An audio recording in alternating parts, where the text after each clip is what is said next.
اور دونوں نے مل کر میرے کپڑے اتار دیے, مجھے ننگا کر دیا اور میرے ساتھ زیادتی کرتے رہے. ایک 16 سالہ یتیم بچی کے ساتھ بیٹی ہیں جو مدرسے کا ایک مفتی ہے, انہوں نے جو اس کو درندگی کا شکار کیا, زبردستی اس کے ساتھ مبینہ زیادتی کے.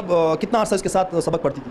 7 مجھے مدرسے میں پڑھتے ہوئے 7 سال ہو گئے تھے. کچھ 6 مہینے سے مجھے صرف ہراساں کرتے رہے تھے کہ تم مجھے اچھی لگتی ہو اور آپ اچھی بچی ہو, آپ پڑھ سکتی ہو, میں جو کہوں گا آپ نے ماننا ہے میری بات, تب آپ آگے بڑھ سکتی ہو, ویسے آپ آگے نہیں بڑھ سکتی. مجھے رجسٹر پکڑوایا اور کہا کہ مولوی صاحب جو کہتے ہیں مان لو ورنہ تم کبھی کامیاب نہیں ہوگی.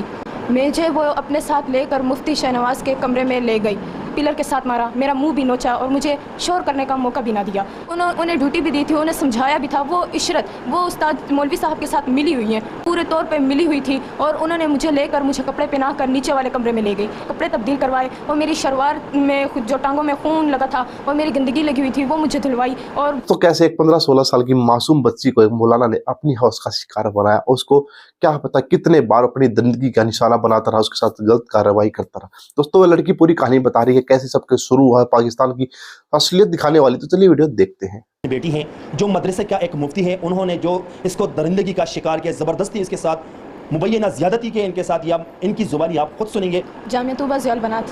اور جس مفتی نے یہ جو گنونا حرکت کی اس کا نام کیا ہے؟ مفتی شہنواز احمد ضیائی. اچھا, اس کے ساتھ آپ کتنی تک مطلب کتنا عرصہ اس کے ساتھ سبق پڑھتی تھی؟ 7 مجھے مدرسے میں پڑھتے ہوئے 7 سال ہو گئے تھے گزشتہ. اچھا, مدرسے میں پڑھتے ہوئے 7 سال ہو گئے. اچھا, ان 7 سالوں میں اس کا کوئی حرکت؟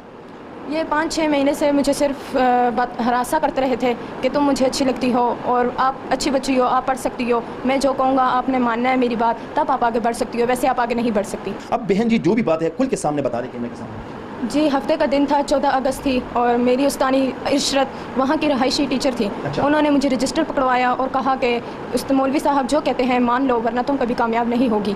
مجھے وہ اپنے ساتھ لے کر مفتی شہنواز کے کمرے میں لے گئی, اوپر کمرے میں لے گئی, اور اس کمرے کے 2 دروازے تھے, لیکن اس کمرے کا ایک دروازہ پہلے سے ہی بند تھا اور دوسرا دروازہ مولوی صاحب کے ساتھ عشرت نے مل کر دوسرا دروازہ بھی بند کر دیا تھا. پھر میرے ساتھ مولوی صاحب نے زیادتی کرنے کی کوشش کی, لیکن جب میں نے مزاحمت کی تو انہوں نے مجھے, مولوی صاحب نے عشرت کے ساتھ مل کر مجھے مارنا پیٹنا شروع کر دیا, اور دونوں نے مل کر میرے کپڑے اتار دیے, مجھے ننگا کر دیا اور میرے ساتھ زیادتی کرتے رہے.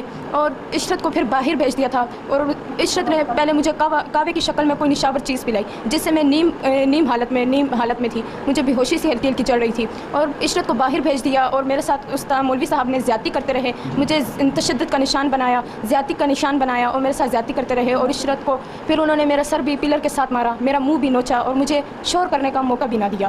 پھر مولوی صاحب نے عشرت کو بلایا اور عشرت کمرے کے اندر آئی, اور مولوی صاحب نے یہ بھی کہا کہ اسے ملنے کی اجازت نہیں ہے کسی سے بھی, کوئی اس کمرے کے آر پار مجھے نظر نہ آئے, یہ آپ کی ڈیوٹی ہے. انہیں ڈیوٹی بھی دی تھی, انہیں سمجھایا بھی تھا. وہ عشرت وہ استاد مولوی صاحب کے ساتھ ملی ہوئی ہیں, پورے طور پہ ملی ہوئی تھی, اور انہوں نے مجھے لے کر مجھے کپڑے پہنا کر نیچے والے کمرے میں لے گئی, نیچے والے کمرے میں لے کر گئی اور بند کر رکھا تھا مجھے, اور میرے ساتھ اس کمرے کے اندر موجود تھی. انہوں نے میرے کپڑے تبدیل کروائے اور میری شلوار میں جو ٹانگوں میں خون لگا تھا اور میری گندگی لگی ہوئی تھی وہ مجھے دھلوائی, اور انہوں نے میری صفائی کروائی. اور پھر میرے کپڑے تبدیل کروانے کے بعد انہوں نے میرا یونیفارم اپنے پاس رکھ لیا.